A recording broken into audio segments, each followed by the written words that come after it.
यह मानव तन को प्राप्त करने का जो उद्देश्य है, उसे साधने का सबसे उत्तम अवसर हम आप सभी को प्राप्त हुआ है।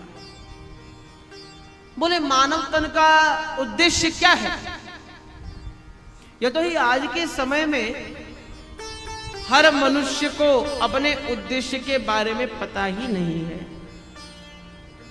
हम सब उद्देश्य विहीन होकर अपना जीवन जी रहे हैं।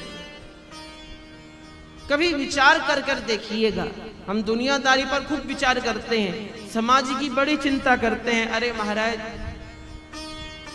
नाना प्रकार के पॉइंट्स पर चिंतन करते हैं। इकोनॉमिक क्राइसिस, अर्थव्यवस्था में गड़बड़ी चल रही है, दो देशों में युद्ध हुआ है, उससे हमारे देश पर क्या असर पड़ेगा। नाना प्रकार की दूसरों की चिंताओं पर चिंता करते हैं, परंतु ये मनुष्य तन हमें क्यों मिला है? इस मानव तन विचार करने की बात है। यदि हमें मनुष्य तन केवल इसलिए प्राप्त होता कि हम प्रातः काल उठें, भोजन करें, कार्य करें, मेहनत करें, अपने काम पर चले जाएं, शाम को घर आए, भोजन कर कर सो जाएं, तो फिर हम में और पशु में भेद क्या है? आहार निद्रा भय संततित्वम सामान्य में तद पशुभिर नराणां। बोले आहार, भोजन करना हम में और पशुओं में एक जैसी स्थिति है। पशु भी भोजन करते हैं, हम भी भोजन करते हैं।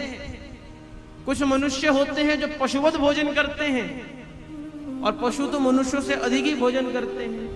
तो आहार और निद्रा, शयन भी पशु करते हैं, हम भी शयन करते हैं। बोले भय, भय पशुओं को भी लगता है और मनुष्यों को भी लगता है। संततित्वम, संतति, पुत्र पौत्र आदि, हम आप सबकी भी संततियां होती हैं और पशुओं की भी मनुष्यों से ज्यादा ही संततियां होती हैं। तो आहार, निद्रा, भय और संततित्व, सामान्य मनुष्य जो जीवन जीता है, पशु भी वैसे ही जीवन जीते हैं। सामान्य एतत् पशु भी नराणांच, मनुष्यों में और पशुओं में ये सारी बातें सामान्य हैं। तर्हि मनुष्य भिन्न कथम, मनुष्य भिन्न कैसे हो गया? जब मनुष्य में और पशु में सामान्यता है, तो सामान्याधिकरण्ये सति एकत्वं जायते, तर्हि अत्र पृथकत्वं किमर्थं कथं वा? तात्पर्य यह हुआ कि जिस वस्तु में समानाधिकरण्य होता है, उसमें एकत्व का भाव किया जाता है। यथा समस्त श्रोतागण एक ही धरा पर बैठे हैं, तो हर व्यक्ति में को श्रोता ही कहा जाएगा, हर व्यक्ति को श्रोता ही कहा जाएगा। क्यों? क्योंकि सबका अधिकरण अर्थात आधार एक है। प्रत्येक श्रोता का प्रत्येक श्रोता के साथ समानाधिकरण्य है। समानम अधिकरणम यस्य सह समानाधिकरणः तस्य भावः समानाधिकरण्यम। सभी का अधिकरण अर्थात आधार एक ही है, तो समस्त लोग श्रोता कहलाते हैं। तो श्रोता की एकत्व बात होती है, एकत्व कहा जाता है श्रोता को। यदि हम वाचन करेंगे तो श्रोताओं के माध्यम से सबको संबोधित करेंगे। प्रत्येक व्यक्ति विशेष का नाम लेकर संबोधित नहीं किया जाएगा, समानाधिकरण्य होने के कारण। तो अस्मिन् श्लोके अपि पद्येपि, इस श्लोक में भी सामान्य में तत् पशुभिः नराणाम, आहार, निद्रा, भय और संततित्व जब ये मनुष्य में और पशु में समान है, तो कथम वयम मनुष्याः पुनश्च ते पशवः, तो फिर हम मनुष्य क्यों कहलाए जाते हैं और पशु पशु क्यों कहलाए जाते हैं? हम आप सबके यहाँ तो कथन है महाराज, वसुधैव कुटुंबकम, समस्त चराचर मात्र हमारा ही कुटुंब है, तो फिर हम ही मनुष्य क्यों और अन्य सब पशु क्यों? बोले अगली पंक्ति में समझाया क्या कि धर्मो हि तेषाम अधिकम विशिष्टम और धर्मेण हीनाः पशुभिः समानाः। बोले मनुष्य में केवल एकमात्र धर्म ही है, अब प्राय यहाँ पर अपर पाठ कुछ लोग करते हैं कि ज्ञानम ही तेषाम अधिकम विशिष्टम।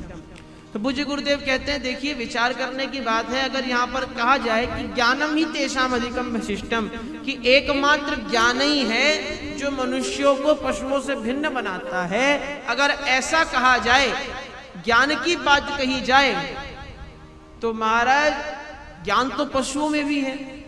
आप किसी पशु के प्रति, किसी पशु के पास डंडा लेकर जाएंगे तो आपसे दूर ही भागेगा, और किसी पशु के पास भोजन लेकर जाएंगे तो स्वतः आपके पास आएगा।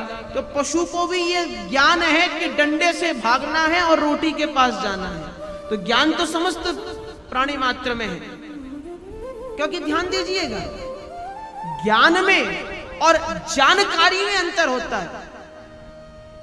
हम आप सब ज्ञानी हैं, परंतु अपने ज्ञान को भूले बैठे हैं। जानकार हम आप में से कोई कोई है। कैसे? देखिए ज्ञान और जानकारी यदि इसे समझना है तो एक तरीके से, एक उदाहरण से आप समझ सकते हैं। कैसे महाराज? उदाहरण के रूप में समझिए, जो ज्ञान है, ज्ञान है कुएं के जल की भांति, कुएं के पानी की भांति, और जो जानकारियां हैं, जानकारी है टंकी के पानी की भांति। जिस प्रकार जो हमारी टंकी होती है, हम उसमें अपने अनुकूल जल भर सकते हैं। टंकी में जल भरा जा सकता है, कुएं में जल भरा जाता है क्या? नहीं, कुएं में जल भरा नहीं जाता। कुएं को तो खोद खोद कर साफ किया जाता है, तब उसमें से जल स्फुरित होता है, प्रकट होता है, और टंकी में जल भरा जाता है। तो जब हमारी मस्तिष्क रूपी टंकी में समाज का ज्ञान भरने लग जाए, समाज की बातें घुसने लग जाए, नाना प्रकार की जानकारियों को हम डालने लग जाएं, तो हम जानकार कहलाएंगे, ज्ञानी नहीं। और जब अपने मस्तिष्क के, अपनी बुद्धि का परिमार्जन कर कर, उसे साफ कर कर, शुद्ध कर कर, भक्ति की झाड़ू से अपनी मति को स्वच्छ कर कर, अपनी मति का अन्वेषण करते हुए, ध्यान देते हुए अपनी मति से परमात्मा को खोजेंगे, तो जो विशेषत्व की उत्पत्ति होगी वह विशेष ही कहलाता है ज्ञान। टंकी में जितना जल चाहे भर लीजिए, परंतु कुएं को तो खोद कर साफ करना पड़ेगा, तब तो जाकर ज्ञान रूपी जल निकलता है। ठीक उसी प्रकार हम आप सभी ज्ञानी हैं, परंतु अभी हम आप सबके जो ज्ञान का कुआं है वो अज्ञान की, माया की, मोह की, विलासिता की, ऐश्वर्य की मिट्टी से, धूल से ढका हुआ है।